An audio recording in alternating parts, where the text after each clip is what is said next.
Selamat datang di bagian ketiga dari Mastercard Expert Speaker Series. Setelah kita mempelajari mengenai ekonomi digital dan keamanan cyber pada bagian sebelumnya, kali ini kami akan membahas mengenai jenis-jenis serangan cyber yang banyak terjadi di UMKM. Ada banyak jenis serangan yang bisa membahayakan keamanan cyber, mulai dari yang berdampak kecil sampai yang berdampak sangat besar. Jenis serangan itu adalah sebagai berikut. Yang pertama adalah denial of service. Merupakan jenis serangan yang mentargetkan komputer atau server dengan cara menghabiskan sumber daya atau resource-nya. Sumber daya seperti prosesor atau RAM dari server tersebut atau bandwidth yang dimiliki, sehingga komputer atau server tersebut tidak dapat menjalankan fungsinya dengan baik. Hal ini akan merugikan pemilik komputer atau server yang tidak bisa melayani customer dengan maksimal, bahkan tidak bisa melayani sama sekali. Hal ini akan membuat komputer atau server down dan tentunya akan membuat kerugian bagi pemilik komputer atau server tersebut. Serangan yang kedua adalah malware. Malware atau malicious software merupakan aplikasi atau program jahat yang dirancang dengan tujuan untuk merusak sistem komputer target. Aplikasi ini dapat menginfeksi ke dalam komputer melalui perantara email, install aplikasi, perangkat media, penyimpanan flash disk, dan sebagainya. Selain bisa merusak komputer target, malware ini bisa melakukan pencurian data tergantung dengan algoritma yang dibuat oleh penyerang.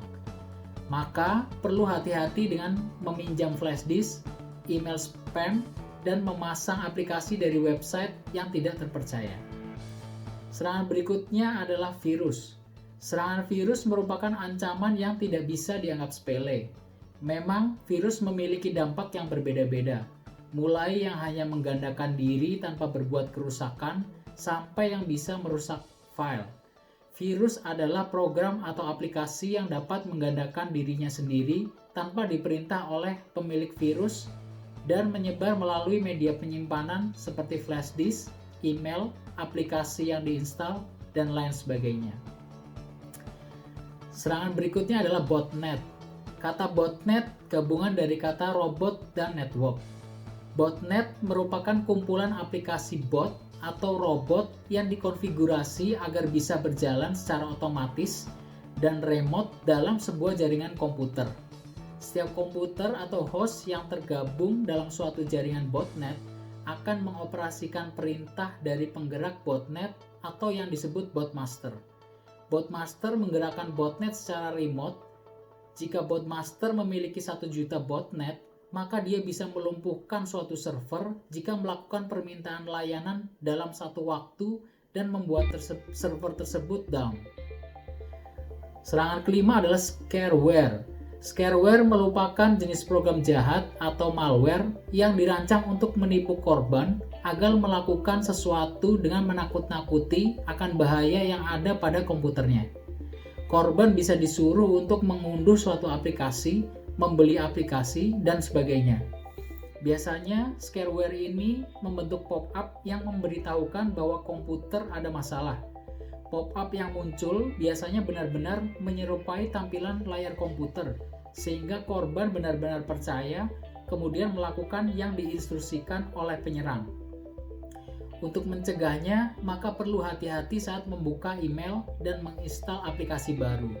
Langkah mematikan atau memasang adblock pada browser juga perlu dilakukan untuk mengurangi pop-up yang muncul. Serangan selanjutnya, ransomware. Ransomware adalah serangan yang mengunci jaringan komputer organisasi atau individu. Penyerang biasanya meminta uang tebusan jika korban ingin mengakses kembali komputer yang diblokir. Infeksi serangan ini, penjahat cyber biasanya menggunakan email phishing, situs web yang terinfeksi malware, atau perangkat lunak yang tidak diperbarui. Setelah malware terunduh, lalu bergerak mengenkripsi informasi yang disimpan di komputer pengguna atau memblokir komputer agar tidak berjalan secara normal, sekaligus meninggalkan pesan tebusan. Dalam banyak kasus, pesan tebusan yang muncul ketika pengguna melakukan restart komputer setelah terjadinya infeksi. Serangan selanjutnya adalah phishing. Phishing adalah jenis serangan cyber yang bertujuan untuk mencuri informasi penting seperti informasi akun atau data diri dari target. Kata phishing sendiri berasal dari kata phishing yang artinya memancing, kemudian berkembang menjadi arti memancing korban untuk terperangkap di jebakan yang sudah dibuat.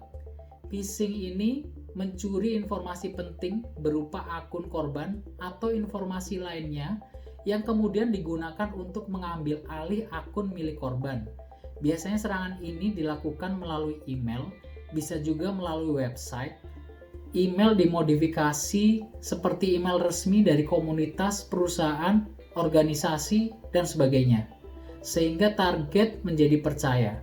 Emailnya biasanya berisi pemberitahuan perubahan password, mengisi data diri, dan lain sebagainya. Serangan selanjutnya adalah social engineering. Social engineering ini merupakan jenis serangan cyber yang memanfaatkan kelemahan manusia dari sisi psikologis. Social engineering adalah aktivitas untuk mendapatkan informasi dengan cara mengelabui target dengan cara meminta target melakukan instruksi yang diberikan oleh penyerang. Biasanya serangan ini dilakukan melalui telepon dan internet, bahkan ada yang langsung berbicara kepada target. Teknik serangan ini bisa disebut serangan yang tidak teknis, artinya tidak membutuhkan skill programming, jaringan, hacking, dan kemampuan teknis lainnya.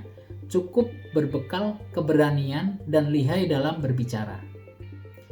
Demikian beberapa jenis serangan cyber yang sering terjadi di UMKM. Pengetahuan yang baik dan langkah antisipasi yang tepat akan dapat meminimasi dampak negatif dari serangan cyber tersebut. Terima kasih sudah bergabung dalam pembelajaran ini.